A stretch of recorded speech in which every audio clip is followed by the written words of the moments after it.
Segunda de Reyes 6:30. Cuando el rey oyó las palabras de aquella mujer, rasgó sus vestidos y pasó así por el muro, y el pueblo vio el cilicio que traía interiormente sobre su cuerpo. Bienvenidos a un devocional más.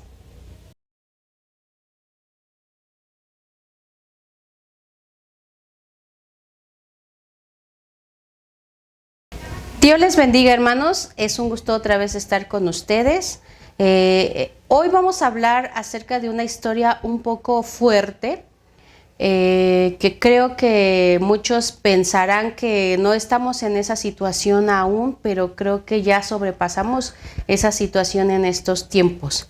Vamos a poner en contexto tantito sobre qué palabras fueron las que oyó el rey de aquella mujer.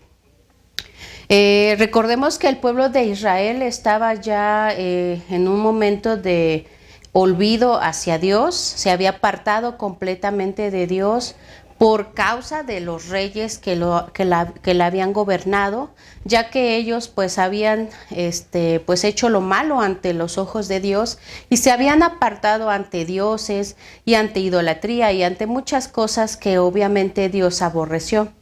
Por lo tanto, Israel estaba pasando por una serie de situaciones difíciles, estaba pasando por guerra, estaba pasando por situaciones de persecución.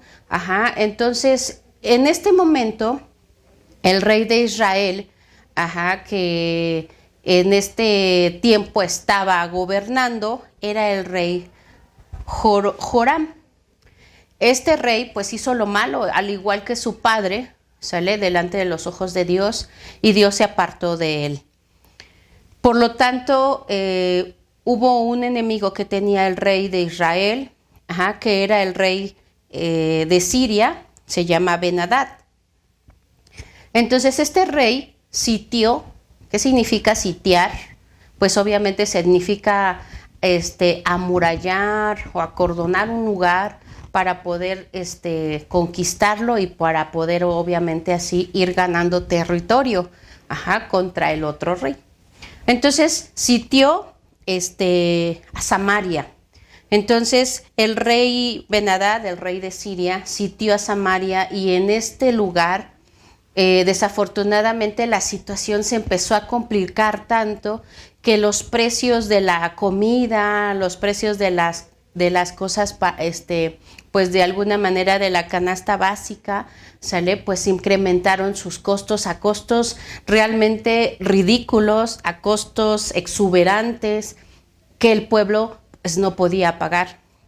Por lo tanto, el pueblo empezó a sufrir de una gran hambruna, de una gran necesidad, hasta el punto de que esta mujer que precisamente le decía al rey esta queja o estas palabras, tuvo que hacer trato con otra mujer en poner a sus hijos para podérselos comer y pasar obviamente esta hambre. Entonces estas dos mujeres hicieron un trato en poner a su hijo para un día y al otro hijo era para el otro día en cuanto a alimento.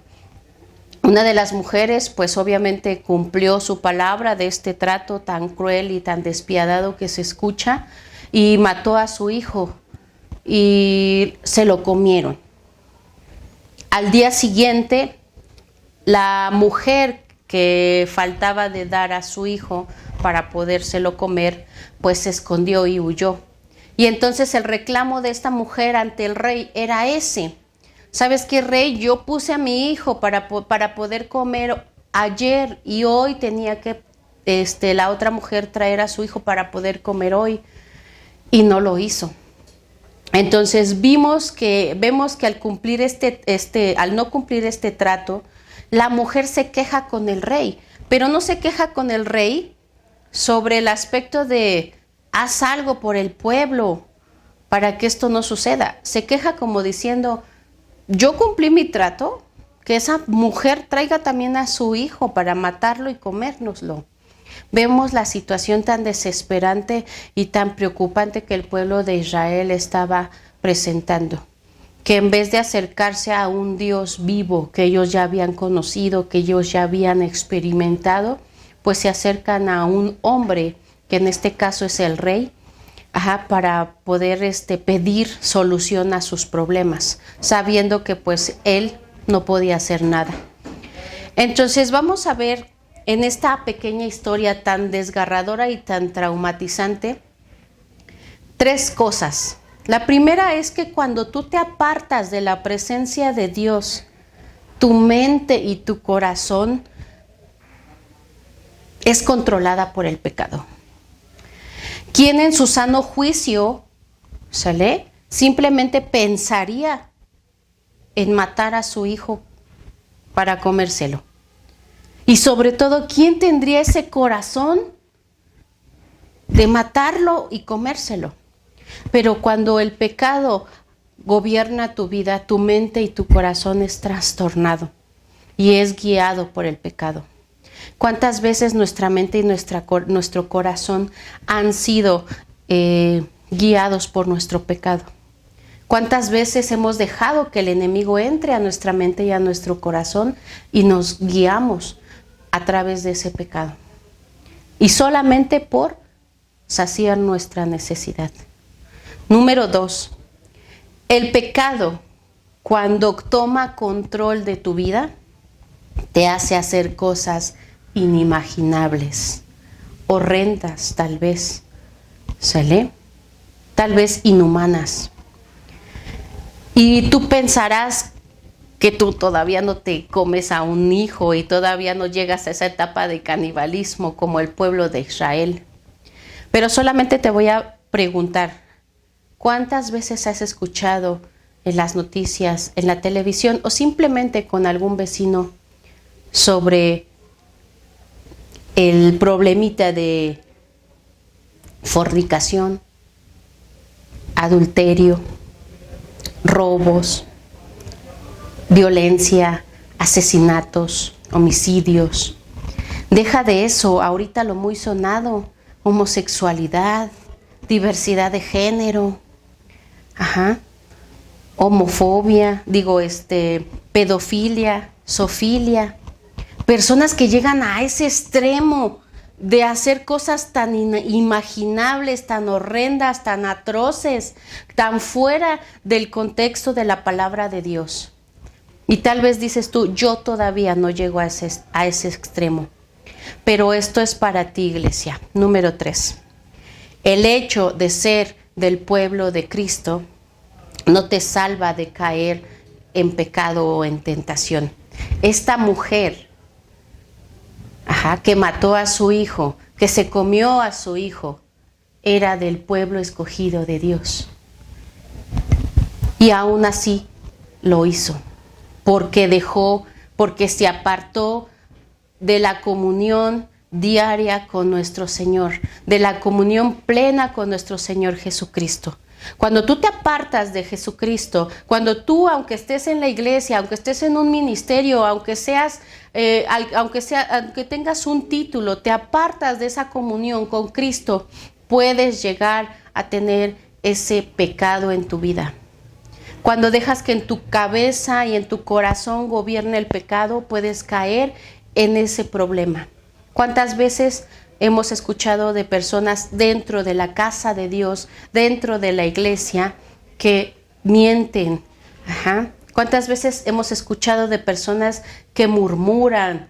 ¿Cuántas personas hemos escuchado aún que tienen fornicación o adulterio dentro de las iglesias? ¿Por qué está habiendo este tipo de pecados dentro de la misma iglesia de Cristo?